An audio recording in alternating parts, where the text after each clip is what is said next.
listen to me right now. Because your peace is not on pause, it's being held hostage by your fear.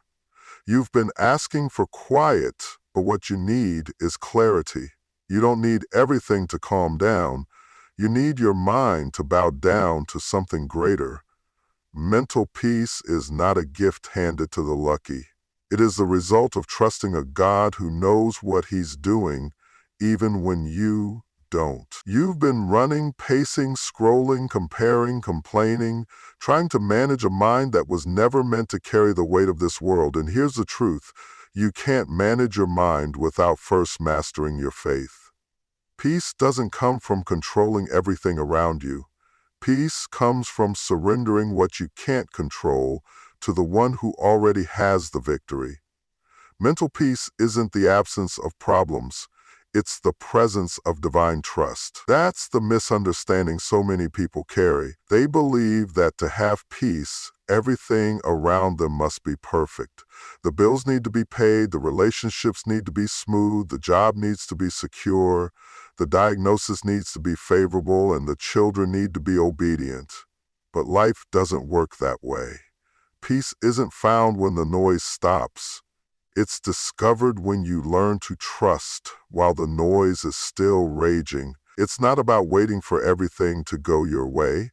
It's about finding rest and knowing that even when things go the other way, you are still anchored in something greater than your situation. This kind of peace doesn't come from motivational quotes or temporary distractions.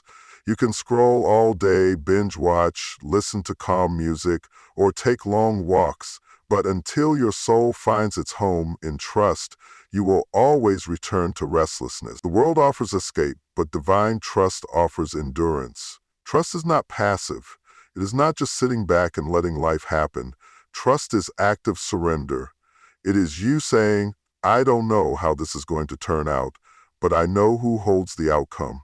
And that's where peace begins. Not when the outcome is visible, but when trust becomes your default posture. Many people are fighting battles in their minds because they are trying to fix everything they were never meant to control. The weight of responsibility has pressed down on their peace. They believe that if they could just figure it out, solve the problem, and find the solution, they'd finally feel peace. But what if peace doesn't come from fixing it, but from handing it over?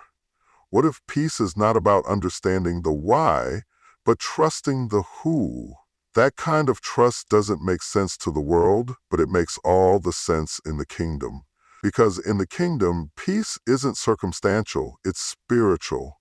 You might be walking through storms right now, but storms don't cancel your peace. They reveal the strength of your trust.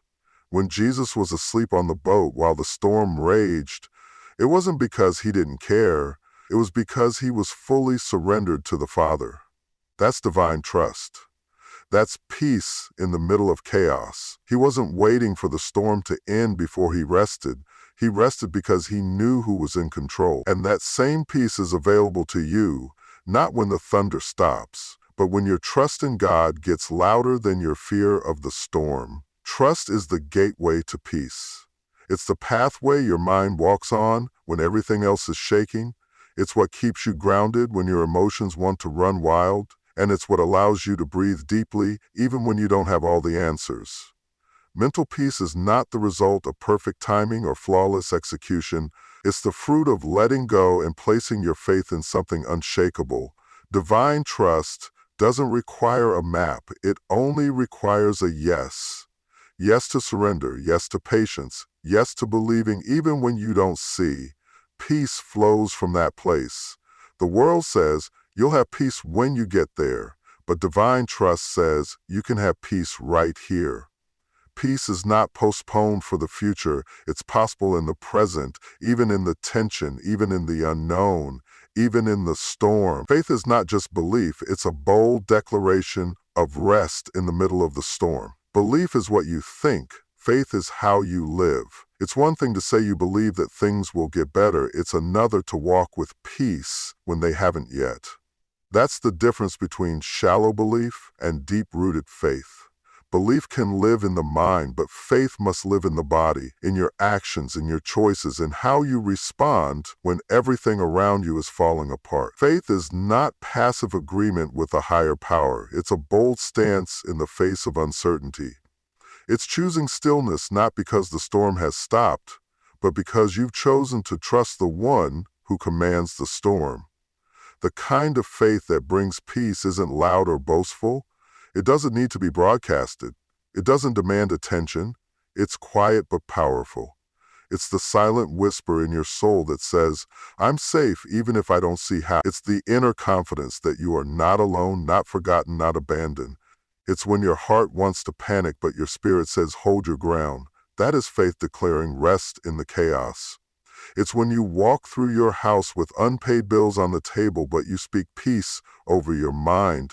It's when you smile at your children while secretly holding back tears, but deep inside you carry the unshakable trust that provision is coming. That is the boldness of real faith. Faith doesn't wait for evidence, it becomes the evidence.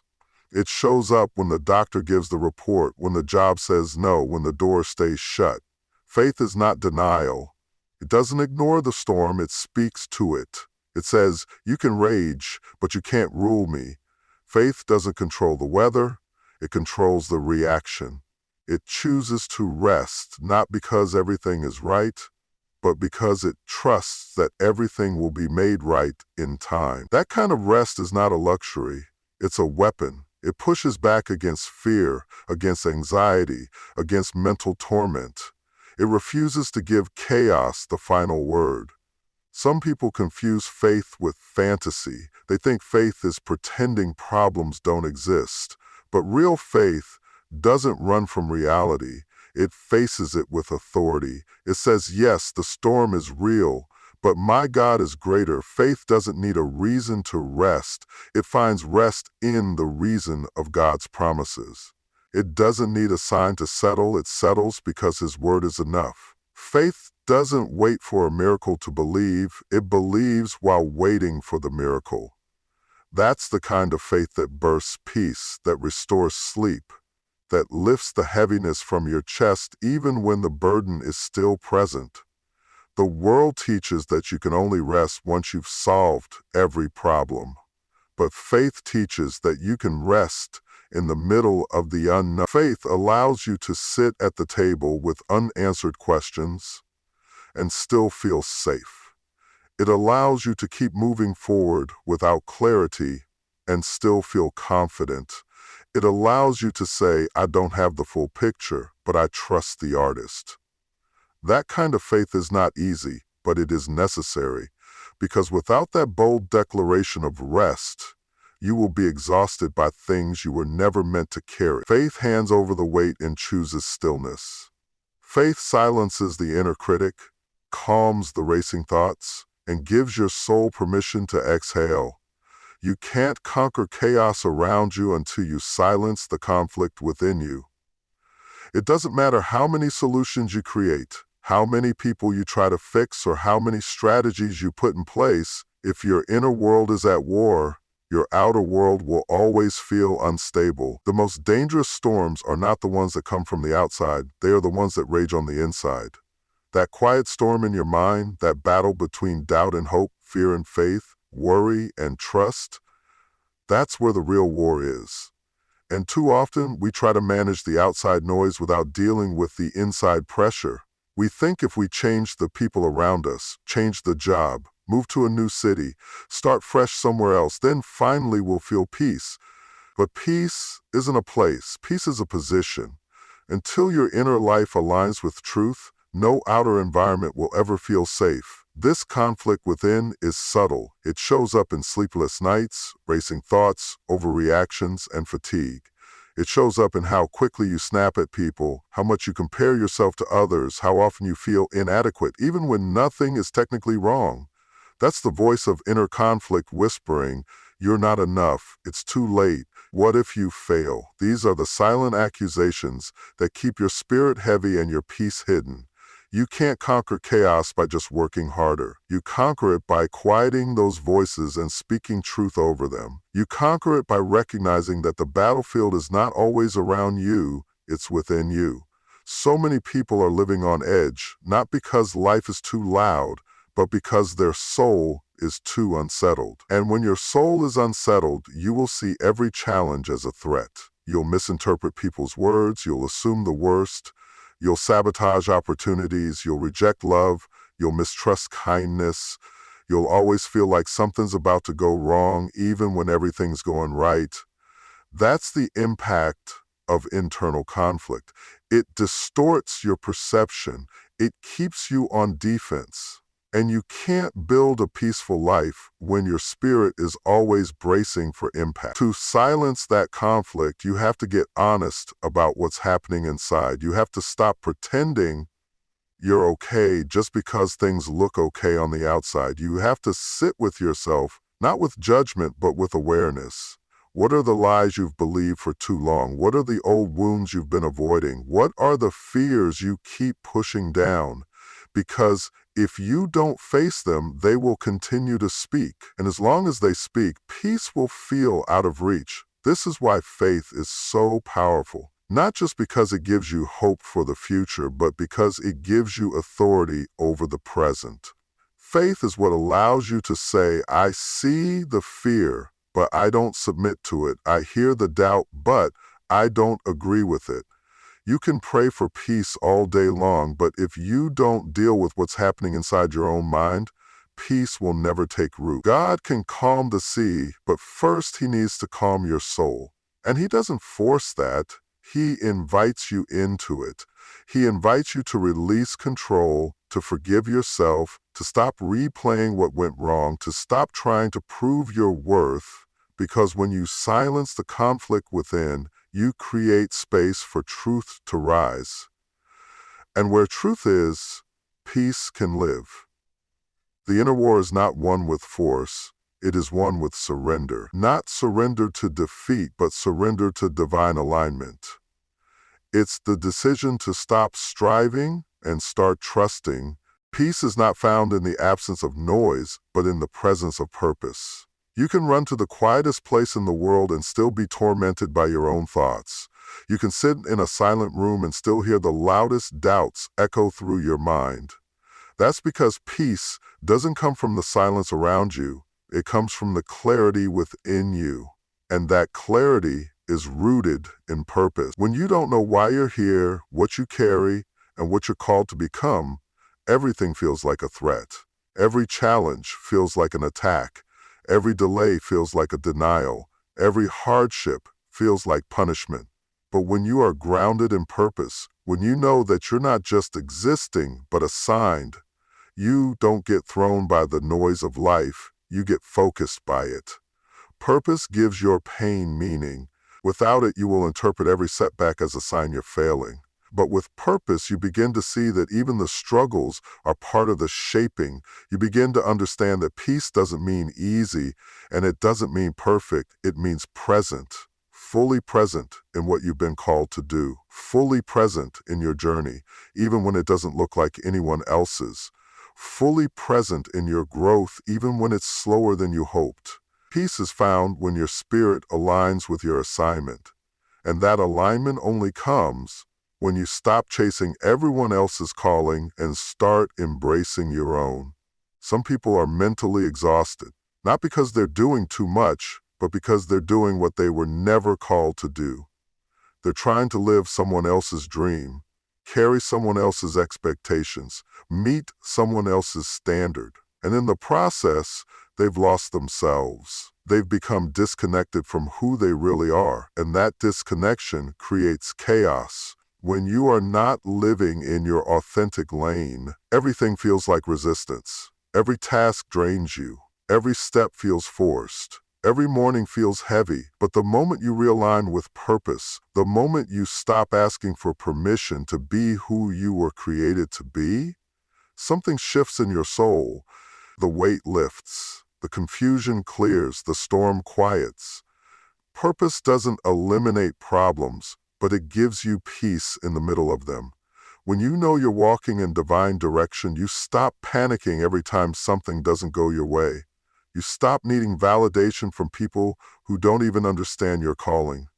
You stop running from discomfort because you know that every step is producing something valuable in you. Purpose teaches you how to rest while running, how to fight without fear, how to endure without breaking. It tells you that your current season is not random, it's strategic. It reminds you that even in the silence, even in the stillness, even in the delay, something is being cultivated in you that noise can't provide. Many are searching for peace by trying to escape their reality, but peace isn't about escaping, it's about embracing. It's about waking up and saying, this may not be what I planned, but I believe it's part of the process.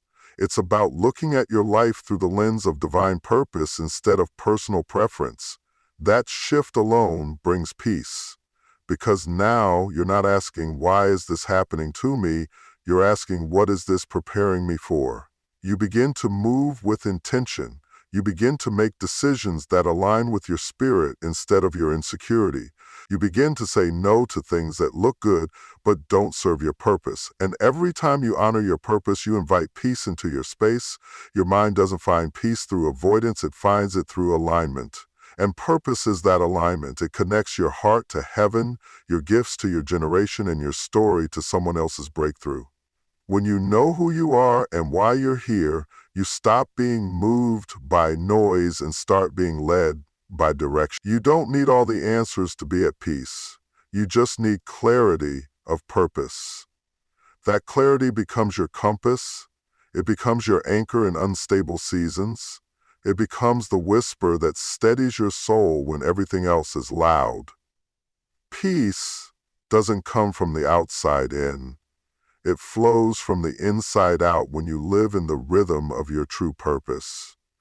Faith teaches you how to breathe when life tries to suffocate you. When anxiety grabs you by the throat, when the pressure to perform, to prove, to survive weighs heavy on your chest, when the unknown swallows your confidence and the silence of God feels louder than the noise of life, faith becomes the breath that reminds you you're still alive, you're still chosen, you're still held, you're still guided.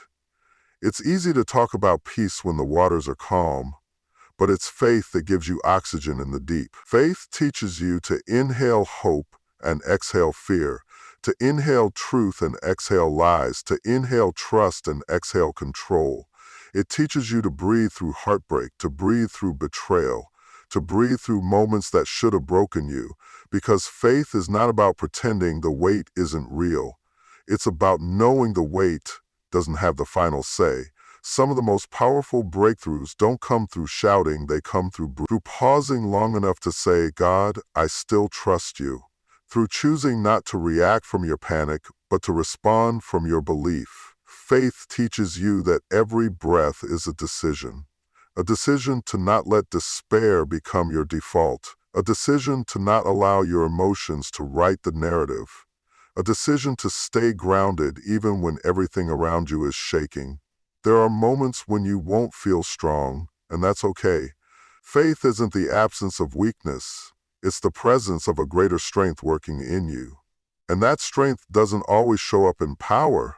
Sometimes it shows up in stillness, in the sacred silence where you remember who holds your future, even when the present looks uncertain.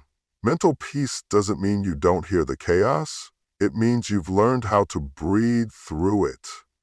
To breathe when people misunderstand you. To breathe when deadlines are pressing and doors are closing. To breathe when the bills are piling and the energy is fading. Faith gives you rhythm. And in that rhythm, you stop hyperventilating in fear and start inhaling stability. You start realizing that no external circumstance can control your internal peace unless you give it permission.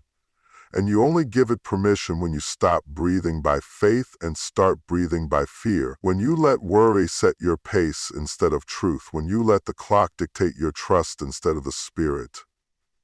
There's a kind of peace that comes, not because the storm ended, but because you've learned how to live above the storm. And that peace only grows when you learn how to regulate your soul. Faith is soul regulation. It's standing still in the middle of motion. It's declaring that you don't have to have it all figured out to rest. You don't have to see the entire path to keep walking. You don't have to silence every critic to believe the truth. The more you trust, the more peace has room to settle. And when peace settles in you, it starts to flow through you. You become the thermostat instead of the thermometer. You begin to set the tone in your space instead of reacting to the temperature others bring. Faith doesn't stop life from happening, but it trains your spirit to respond with divine composure. To say, I feel the pressure, but I'm not consumed by it. I see the delay, but I'm not discouraged by it. I hear the fear knocking, but I refuse to let it take residence. That kind of mental strength doesn't come from willpower, it comes from surrender. The kind of surrender that says, I will not let what I can't control me. That's a different kind of breath, a deeper kind, a breath that rises from the belly of belief, not the surface of circumstance. That's where faith lives, in the unseen place where your heart learns to beat slower, your mind learns to stop racing, and your spirit begins to rise above the noise. When you walk by faith, your mind starts building new habits. It stops leaning on old narratives. It stops rehearsing the pain and starts resting in the promise. It starts whispering to your soul, you're safe here, you're guided here, even when everything says otherwise. Faith trains your mental muscle to push back against panic, not with resistance, but with reassurance, with calm, with confidence, not rooted in your own strength, but in something eternal. And that's where real mental peace begins to grow, not when life stops being hard, but when your trust becomes stronger than your triggers, when your belief becomes louder than your breakdowns, when your focus becomes clearer than your fears, when every breath you take is a declaration, I'm still here, I'm still standing, I'm still breathing, and I believe. The mind is a battlefield, and what you allow to enter determines what grows inside of you. If you constantly feed your mind with fear, with comparison, with negativity, with doubt, then peace will never have the space to live. Your thoughts are seeds, and whatever you nurture will manifest. Faith requires you to become a gatekeeper of your mind, to watch what you let in and protect what you allow to stay. You can't afford to be careless with your inner world and expect outer peace. The war isn't always outside of you. It's often the quiet war between your faith and your fear, your beliefs and your wounds, your truth and your trauma. And if you're not careful, you'll spend your life reacting to battles that only exist because you never took authority over your thought. Mental peace begins with intentional thinking. It begins when you stop letting every lie walk through the door of your mind without a challenge. You must confront it. You must say, no, I am not unworthy. No, I am not forgotten. No, I am not failing.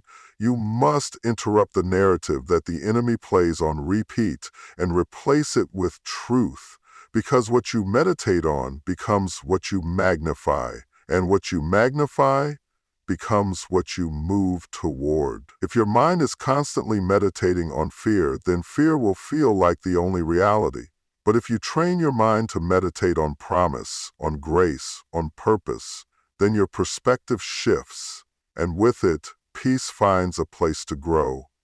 Faith is a discipline, and peace is a fruit of that discipline. You don't just stumble into it, you build it. Every day you make choices that feed your mind. What are you listening to? What are you watching? Who are you surrounding yourself with? What kind of words are you allowing to settle into your spirit? All of these shape your mental atmosphere. You can't live in a toxic environment and expect your mind to be healthy. You can't scroll endlessly through images and voices that stir your insecurities and then wonder why you feel anxious. Faith forces you to filter. It forces you to shut down some voices, to walk away from some people, to fast from certain influences, not because you're better than them, but because your peace is too valuable to gamble with. Your thoughts create patterns, And those patterns can either be cycles of anxiety or paths to peace. It depends on what you allow yourself to dwell on. That's why Scripture says to take every thought captive. Not just the big ones, not just the obvious ones, every thought. Because one unchecked lie can spiral into a storm. One subtle suggestion can take root and grow into full-blown panic. But when you stop and say, I refuse to think that way, you begin to break the cycle. You begin to reclaim your mental space. And over time, your thoughts begin to reflect your faith instead of your fears. That's when peace becomes sustainable. That's when calm becomes consistent. Not because life gets easier, but because your inner environment becomes stronger. The peace that surpasses all understanding doesn't come from knowing everything. It comes from trusting even when you know nothing. And that trust is built when your mind is fixed on purpose, fixed on truth, fixed on the one who doesn't change when everything else does. You cannot let your emotions set the tone for your day. You cannot let your feelings become your compass. Your feelings are real, but they are not always right. They need guidance. They need leadership. And that leadership starts with your mind. When your mind is led by truth, your heart follows, your body follows, your habits follow. But if your mind is led by fear, everything else fragments. There is peace in knowing you don't have to entertain every thought. You don't have to believe every narrative. You don't have to agree with every voice in your head. You have the power to choose. And that power is a gift from God. It's your defense against the chaos. It's your protection against burnout. It's your anchor in the storm. You don't have to live on edge, constantly triggered, constantly overwhelmed, constantly doubting your worth. You can choose a new rhythm. You can build a new pattern. One thought at a time, one decision at a time, one declaration at a time. And when your mind is trained in truth, peace stops being a visitor. It becomes a resident. It becomes a foundation, a place you return to, not just when life is good, but especially when it's not. Mental peace comes when your thoughts are no longer dictated by what you see, but by what you believe. And what you believe must be rooted in something greater than you, something stronger than your circumstances, something eternal. Faith gives your mind that anchor. It says, I may not understand it, but I still believe. It says, I may feel overwhelmed, but I still have hope. That belief is what holds your mind steady. It is what silences the lies. It is what stabilizes the emotions. It is what brings order to the confusion. Peace is not passive. It is the result of a mind governed by faith, a mind that has been trained, filtered, guarded, and set apart. When your mind is aligned with your faith, everything else in your life begins to align as well. So now the choice is yours. You can continue to live with a mind that is tossed and turned by every storm, or you can anchor your mind in faith and finally breathe. Faith does not promise the absence of trouble. It promises the presence of peace in the middle of it. When you guard your mind, feed your thoughts with truth, breathe through pressure, confront the lies, and lean into the strength that does not come from you but flows through you, peace becomes more than a feeling. It becomes your foundation. This is the kind of peace the world can't give and the world can't take away. The kind that settles your soul even when nothing around you makes sense. If you want mental peace, you have to make faith your mindset, not just your belief. Let that peace guide you, protect you, and carry you, because when your mind is ruled by faith, your life will no longer be ruled by fear.